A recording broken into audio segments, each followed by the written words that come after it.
Hey, it's Aaron here, doing a solution for the Z-Box. This is available on Puzzle Master's website, and they rate it a level 8. To start with, we can see that it is a box. We have more or less two sides that kind of split apart, and I'll just it's not solved so it won't split very far apart, but we can kind of see where the seam is, and for future reference, when I go to pull it apart, I'm just more or less grabbing onto these protrusions, and there are two per side.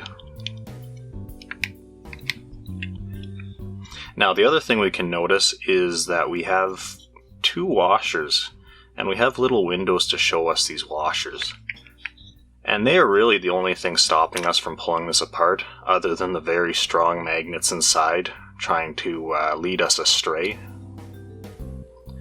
So to start with, I'm just going to tap this first washer kinda to center.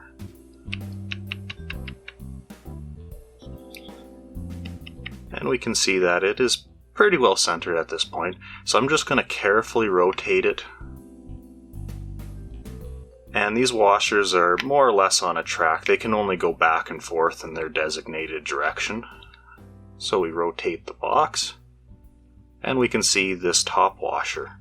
And I'm going to do the same. I'm just going to slowly tap it and move it to center.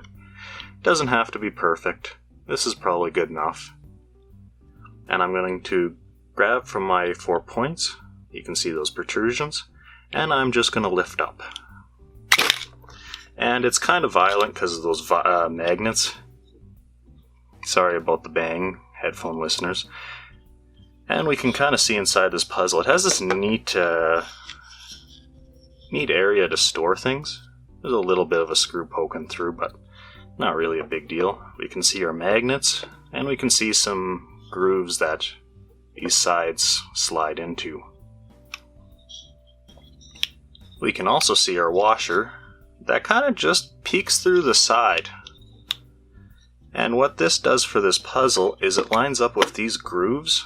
Hopefully you can see that in the side here, stopping it from opening. Very clever puzzle, especially with those magnets. It's very tricky to realize that you actually have to pull a little harder than you need to. So to put it back together, all we do is we flip one of the parts. I'll go with the Z-Box logo up, and I'll just center that washer. And make sure you do that for both. And we will just drop it down. And it kind of just slides like this. I'm just kind of turning it sideways so you can see. Unfortunately, I have to put it back straight up and kind of push the washers into position. But no biggie. Don't pinch yourself like I did. It just kind of drops down. Don't mind my phone. That's how it goes. Well, that was Z-Box. Thank you for watching.